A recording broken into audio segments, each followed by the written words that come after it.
will have to almost immediately attack the Ryukyu Islands to gain advantage in order to be able to isolate Japan. 就像我之前所说的，中国一旦入侵台湾之后，需要马上同时也要占领日本的这些岛，以获得优势。In terms of fast frigates, large amphibious assault vehicles, and large helicopters, there is now an arms race between Japan and China. 所以中国跟日本在建造这些设备，目前军事的设备是目前正在进行一场竞争。Excellent. And China is also building the means for global power projection. 中国也在为自己全球力量投送。全球力量投送在做准备。Yes, China is building a nuclear missile force that could be as large as the American and Chinese and Russian missile force by the mid-2020s. 到2020年中期，中国会在导弹方面和美国还有俄国一样强大。By the end of the 2020s, China will be building nuclear-powered aircraft carriers. 到2020年底，中国将会制造核动力航母。And China is also building a large amphibious projection navy. 中国还在建造水陆两栖的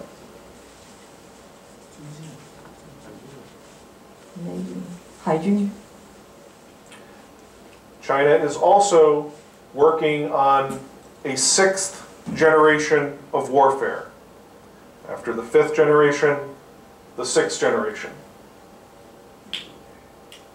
到2030年，中国也在建造第6代的sixth generation of warfare. 武器军备武器第6代的。Sixth generation warfare will combine cyber warfare, electronic warfare, space warfare, and energy weapons. 第6代的军备包括电子上的、能源上的，还有就是空间站的，还有是网络方面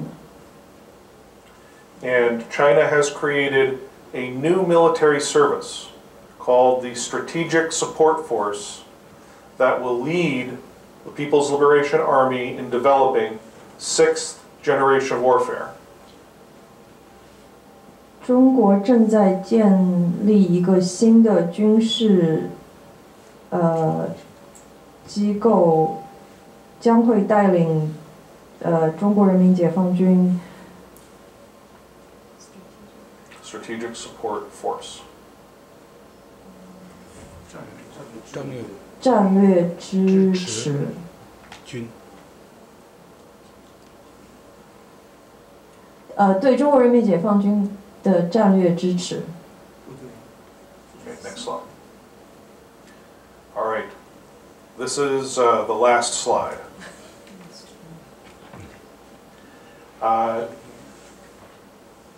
China is now racing the United States to be the first to get back to the moon.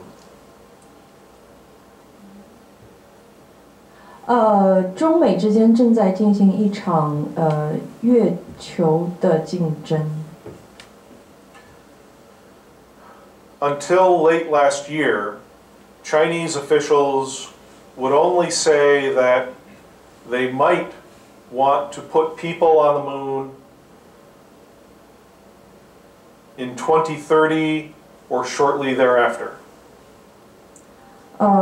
到去年为止，中国政府说他们有可能想要有带人任务到月球，在2030年左右。China was developing its Long March 9 rocket, which was going to be able to lift over 100 tons into low Earth orbit.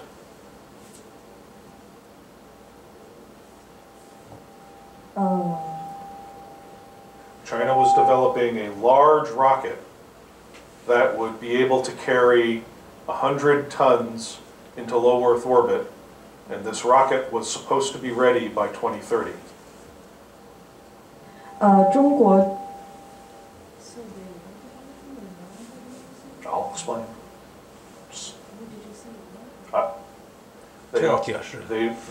Yes, they were going to develop. 本来中国是要建造可以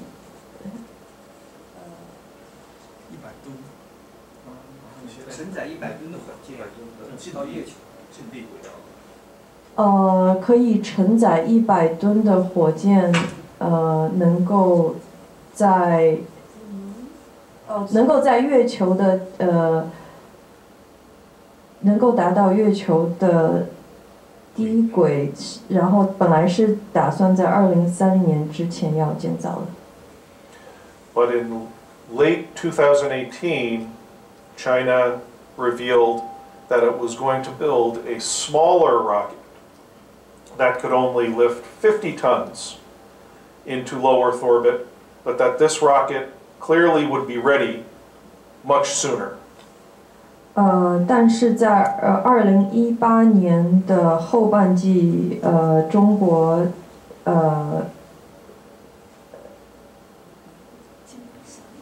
做一个小的。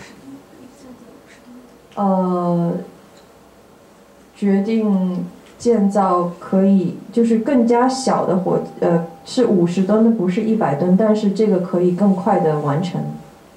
China also revealed for the first time a moon lander that will carry people to the moon that was very small, only 5 tons. 同时，中国在2018年也宣布，要建造一个非常小的，只有5吨的，可以载人的，登月的火箭，登月器。The American Apollo moon lander weighs 14 tons. So the idea is the Chinese moon lander could be built very quickly. 美国阿波罗登月器是14吨，所以中国如果是5吨的话，可以更快的建造完成。These technologies might be available to China by 2025, meaning China might be able to put people on the moon by about 2025. 这些技术在2025年之前，很有可能中国会建成能够运送人到月亮的这个任务。Current American plans are not to return to the moon until 2028, although there is now significant pressure to accelerate the American return to the moon. 美国本来是打算在2028年之前都不会有载人任务到月球，但是由于中国目前的计划可能也会加快美国回到月球的任务。Now, if China was a democracy, and if the People's Liberation Army did not control China's moon program, then this competition would be benign, and Americans might not even care about it. 如果中国是一个民主国家，然后如果中国的月球计划不是由中国人民解放军控制的话，那这场竞争其实不会有什么重大的意义。But because China's space and moon program is controlled by the People's Liberation Army, and because when the PLA goes to the moon, it will go there for military purposes, all of this is important, and the United States is very concerned. 但是由于中国的空间的项目是由中国人民解放军控制的，然后它要到月球的目的其实是为了军事的目的，所以美国对此非常的担忧。Okay. All right. I will say that I will finish and take questions now, but before we do that, we must offer a great thanks to our interpreter. OK 我插个话，确实不容易啊，那么多的这个武器的那些专业的那些名词哈，我看把这个陈怡给累得够呛。陈怡确实一点儿这个武器的知识都没有，你比我都少这个。好，然后我们真是啊，我们确实我们感谢陈怡哈，这么艰苦的这个翻译，好，大家一块儿鼓个掌，好吧？谢谢。那我们现在开始提问题。大家随便问。If the PLA attacks Taiwan now and without any foreign assistance like from the United States and Japan, how long can Taiwanese military forces withstand? What's your estimation? Do you want that translated? 你最好你说一下中文，我们到时候提问的还是用中文，因为现在这个直播都。OK， 就是说，如果中国人民解放军现在攻打台湾的话，如果台湾没有得到来自美国、日本或者任何外国的支援的话，台湾自己的军事力量能够抵抗多久？你对此的估计是什么？谢谢。Well, theoretically, Taiwan could hold out for months. A missile campaign of missile strikes, an air campaign of airstrikes will not win the war. China has to send troops to Taiwan to win the war. The Taiwanese are not going to surrender until they're made to surrender. So even if the PLA succeeds in getting to Taiwan, it's very difficult. The Taiwanese will fight back. Missiles and airplanes will not destroy completely Taiwan's capacity to resist.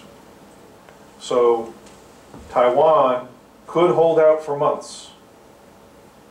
It would, there was a Chinese general in January who said we can take Taiwan in 100 hours. That is extremely misguided information.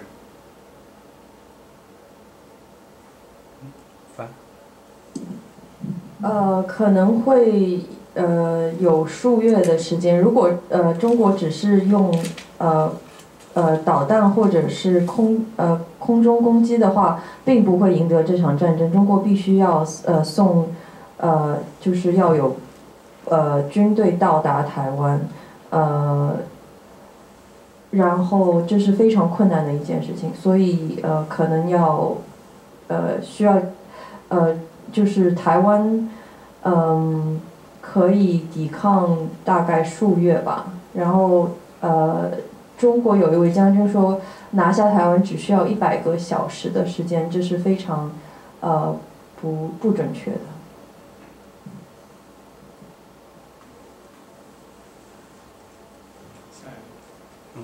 我提个问题，因为你讲这个战争哈，中国人民解放军现在您怎么去评估中国军队的现在呢这个训练呐，还有他的这些指挥官呐，他这些将军的这个水平，在现在跟美军如果对抗的话，会是什么样的一个水平？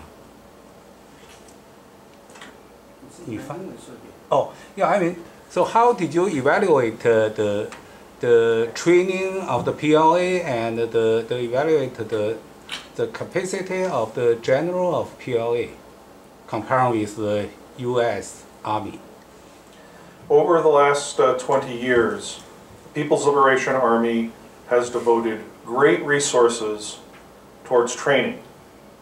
And the restructuring of the PLA in 2015 and the incorporation of a vast amount of electronic communications systems is improving the ability, the overall ability of the PLA.